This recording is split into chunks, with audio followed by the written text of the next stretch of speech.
నమస్తే శ్రీ మాత్రే నమః శ్రీ గురుభ్యో నమః.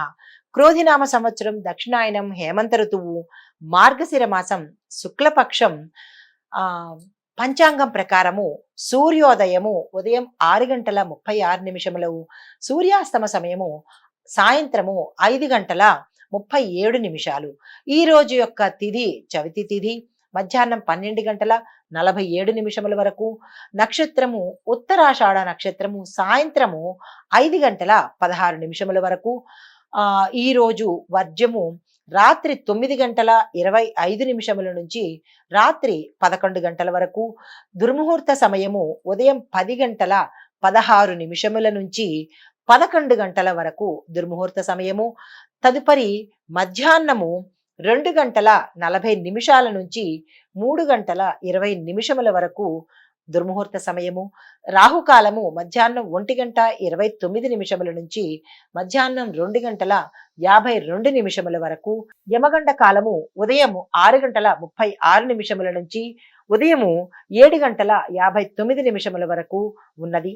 బ్రహ్మముహూర్త సమయము తెల్లవారుజామున 5 గంటల నుంచి తెల్లవారుజామున 5 గంటల 48 నిమిషముల వరకు బ్రహ్మముహూర్త సమయము. అమృత గడియలు ఉదయం 10 గంటల 59 నిమిషముల నుంచి మధ్యాహ్నం 12 గంటల 36 నిమిషముల వరకు. అభిజిత్ ముహూర్తము ఉదయం 11 గంటల 44 నిమిషముల నుంచి మధ్యాహ్నం 12 గంటల 28 నిమిషముల వరకు ఉన్నది. ఇది ఈ రోజు పంచాంగం. మార్గశిర మాసము 8వ ఇంట రవి బుధులు, 9వ ఇంట శుక్రుడు, 4వ ఇంట కుజుడు ఉండడం వల్ల వివిధ రూపములో కష్టములు, శ్రమ, అనుకూలత లేకపోవడము, శుభకార్యాలు కాకపోవడము, తరువాత అనారోగ్య సూచన, గురుభక్తి కనపడుతోంది. అయితే ప్రత్యేకంగా కష్టపడి పనులు సాధించుకునే అవకాశం కూడా ఉన్నది.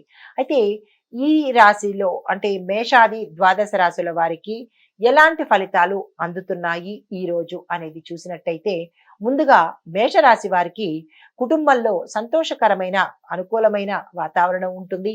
ఆర్థిక లావాదేవీలు సజావుగా జరిగిపోతాయి.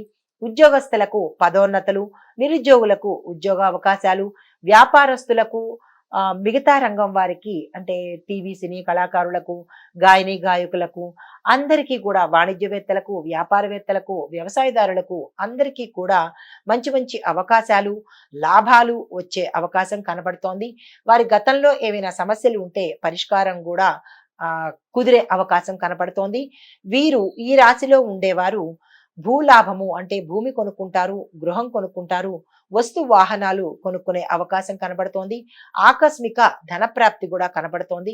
నిరుద్యోగులకు మంచి ప్యాకేజ్తో ఉద్యోగం వచ్చే అవకాశం కూడా కనబడుతోంది. ఇది ఈ రాశిలో ఉండే స్త్రీలకు పురుషులకు అందరికీ వర్తించే సమానమైన ఫలితాలన్నమాట. అయితే విద్యార్థులకు మాత్రం ఒకంత నిరాశగా కనబడుతోంది. ఎందువల్ల అంటే వీరు చదివినంతగా ఎగ్జామ్లో ప్రొజెక్ట్ చేయలేకపోవడం వల్ల వీరు ఆశించిన ఫలితాలు తల్లకిందులు అయ్యే అవకాశం కనబడుతోంది. కానీ నిరాశ మాత్రం చెందకండి. తదుపరి ప్రయత్నంలో మీరు మంచి ఫలితాలను పొందే అవకాశం కనబడుతోంది.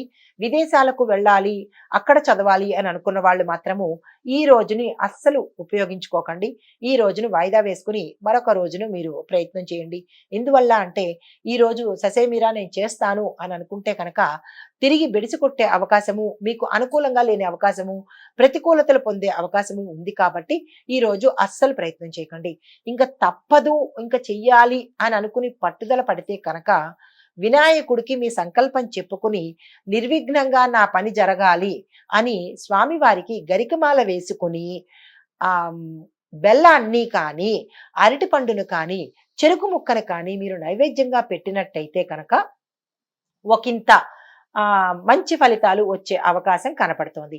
అయితే ఈ రాశిలో ఉండే స్త్రీలు పురుషులు అన్ని రంగాల్లో ఉన్న వాళ్ళకి ఆర్థికంగా చాలా చక్కని సమయము. వ్యవసాయదారులు కావచ్చు, అన్ని రంగాల్లో ఉన్న వాళ్ళకి ఇది చాలా మంచి సమయం. కాబట్టి ఇందాక నేను చెప్పింది విద్యార్థులకు మాత్రమే.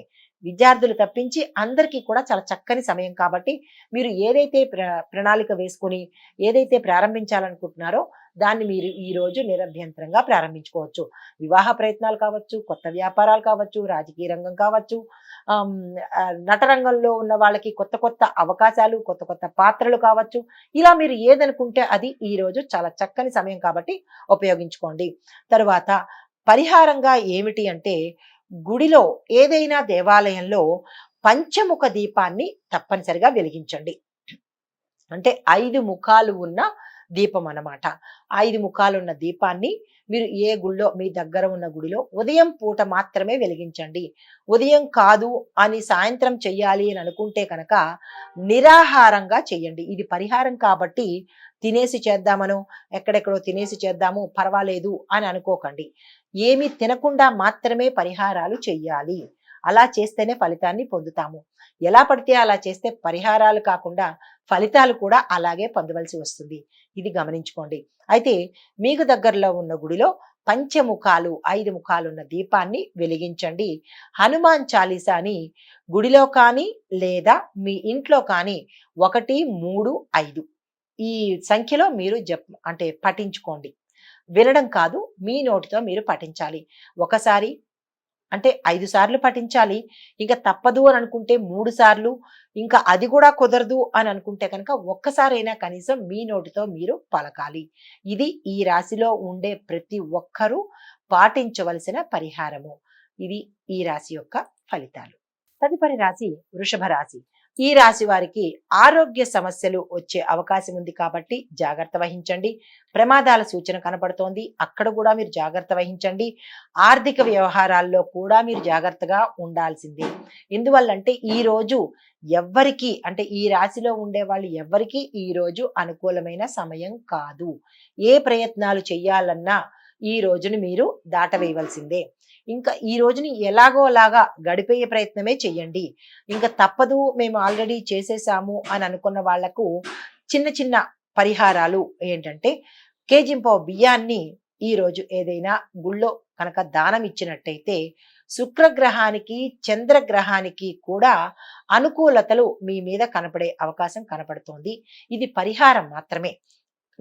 చెప్పే విషయం ఏంటంటే, ఏ పని కొత్తగా ఈ రోజు ప్రారంభించకండి. ఇంకా తప్పదు అని అనుకున్న వాళ్ళు ఈ పరిహారం ఉదయం పూట చేసుకుని మీరు పనిని ప్రారంభించండి. ఒకంత అనుకూలత వచ్చే అవకాశం కనపడుతోంది. శుక్రగ్రహ శాంతి కోసము బియ్యాన్ని దానం చెయ్యండి. దానితో పాటుగా గురువార నియమాన్ని పాటించండి. గురు ఆలయాలను సందర్శించండి. గురువుకు సంబంధించినటువంటి శనగలు అంటే ఉడకపెట్టిన శనగలను ఏదైనా ఆలయంలో మీకు దగ్గర ఆలయంలో 5 గుప్పెళ్ళు ఎవరికైనా పంచిపెట్టండి. లేదు మేము మీరు అనుకున్న శక్తి కొద్దీ ఉడకపెట్టిన శనగలను ఒకళ్ళకే ఇస్తాము అని అనుకున్నా పర్వాలేదు. ఆ ఒకళ్ళకి ఇచ్చేటప్పుడు 5 గుప్పెళ్ళుగా విడివిడిగా ఒక దాంట్లో పోసి ఇవ్వండి. చేసినట్టయితే కనుక మీకు ఏమైనా అడ్డంకులు ఉంటే తొలగిపోతాయి. ఈ పరిహారాలు చేసినట్టయితే మీరు ఈ రోజు అంత అనుకూలంగా లేదు కాబట్టి ఈ పరిహారాన్ని ఉదయమే చేసినట్టయితే ఈ రోజంతా మీరు ఏ పని అనుకుంటారో ఆ పని సజావుగా అయ్యే అవకాశం కనపడుతోంది. అనుకూలతలు కూడా వచ్చే అవకాశం ఉంది. ఇది ఈ రాశి వారికి ఈ రోజు చెప్పదగిన ఫలితము. తదుపరి రాశి మిథున రాశి. ఈ రాశి వారి యొక్క ఫలితాలు: మీ కృషి ఫలిస్తుంది. కొత్త ప్రాజెక్టులు ప్రారంభించడానికి ఇది అనువైన సమయము. విద్యార్థులకు కూడా శుభదాయకంగా ఉంటుంది. మీరు ఆ దిశగా ప్రయత్నం చేయండి. మీకు పరిహారము: గణపతికి లడ్డూలను నైవేద్యంగా సమర్పించండి. ఆకుపచ్చ రంగు దుస్తులను ధరించి కనుక మీరు ఏ ప్రయత్నం చేసినా సక్సెస్ సాధిస్తారు. ఈ ఫలితాలు ఈ రాశిలో ఉండే ప్రతి ఒక్కరికి ఇవే ఫలితాలు, ఇవే పరిహారాలు పాటించవలసిన నియమాలు కూడా. తదుపరి రాశి కర్కాటక రాశి. ఈ రాశి వారికి ఆర్థిక విషయాల్లో అనుకూలత కనబడుతోంది. కుటుంబంలో మంచి వాతావరణం కనబడుతోంది. కొత్త కొత్త బాధ్యతలను అన్ని రంగాల్లో ఉన్న వాళ్ళు కొత్త బాధ్యతలను స్వీకరించవలసి వస్తుంది. తర్వాత ఈ రాశిలో ఉండే స్త్రీలకు పురుషులకు అన్ని రంగాల వాళ్ళకి ఈ రోజు చాలా అత్యంత అనుకూలమైన కాలం కాబట్టి మీరు ఏ ప్రయత్నం చేసినా సక్సెస్ సాధించే అవకాశం కనబడుతోంది. చంద్రుడికి సంబంధించినటువంటి మంత్రాలు కానీ గాయత్రిని కానీ మీరు జపించాలి. పసుపుని దానంగా ఇవ్వాలి. కేజింపావు పసుపుని ఉదయం పూటే దానంగా ఇచ్చినట్టయితే చిన్ని చిన్ని ఒడిదుడుకులను మీరు తగ్గించుకునే అవకాశం కనబడుతోంది.